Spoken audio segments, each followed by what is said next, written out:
I hate flu season.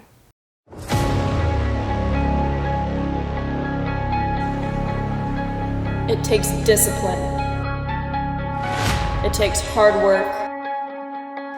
It takes consistency. You have to want it. You have to have the desire to be better. Practice your talents. Push till it hurts. Give 150% every single time. What is going on, guys? Welcome to another episode of the Savaj Lifestyle Health and Wellness series, where today we're going to be talking about the cold and the flu, the differences between them, treatments, and also the difference kind of between a virus and a bacteria, just so you can kind of tell for future reference.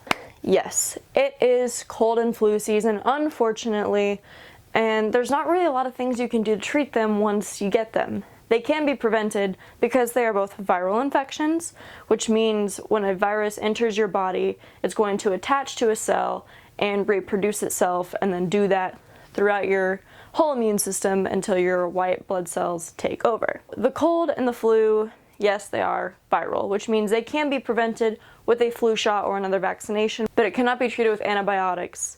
It just has to run its course. So some symptoms between the cold and the flu and kind of how you can tell the difference. With a cold, runny nose, sneezing, coughing, sore throat, your eyes are gonna water, stuff like that. Maybe a little bit of a cough, maybe a little bit of aches, but not really a whole bunch. With a flu, you're gonna notice you have a fever, your whole body hurts, you're tired, you don't want to do anything, you're dehydrated, you got the chills, you may be sweating a little bit, your head hurts, and you don't want it to.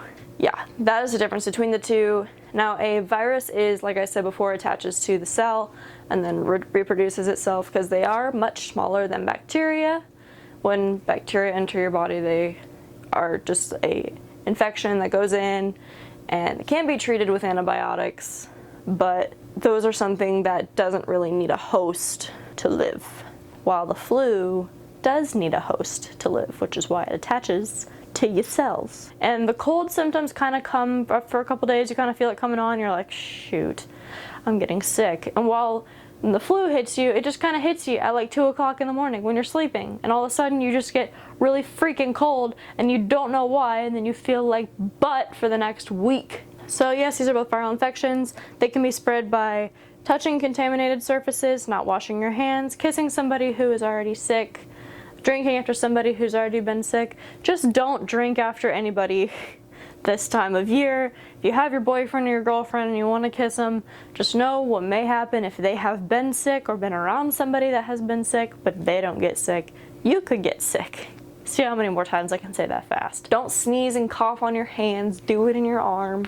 Don't be gross. So treatment, or I guess a way to care for yourself during these illnesses, is of course remaining hydrated to keep that body temperature a little bit lower and flush out all of the toxins out of your system, eating nutrient-rich food, broccoli, chicken, turkey, eggs, anything that's very nutrient, mineral, vitamin rich. Make sure you're drinking warm fluids as well, like soups and low caffeinated teas or decaf teas.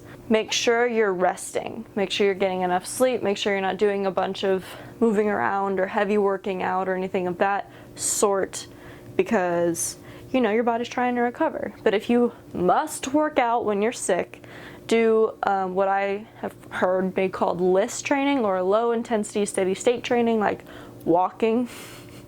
Low intensity steady state. You're not gonna hurt yourself much when you walk. Avoid contact with others who are not sick or have been sick or can get really hurt if they do get sick. And if you're experiencing a lot of pain or high fever, just know that you can take ibuprofen or acetaminophen. Make sure you talk with your doctor first before you do any of that, and just to kind of relieve the pain and the fever. Alright guys, well that does it for today's episode of the Savaj Lifestyle Health and Wellness series. I hope you enjoyed, and I can't wait to see you on the next one.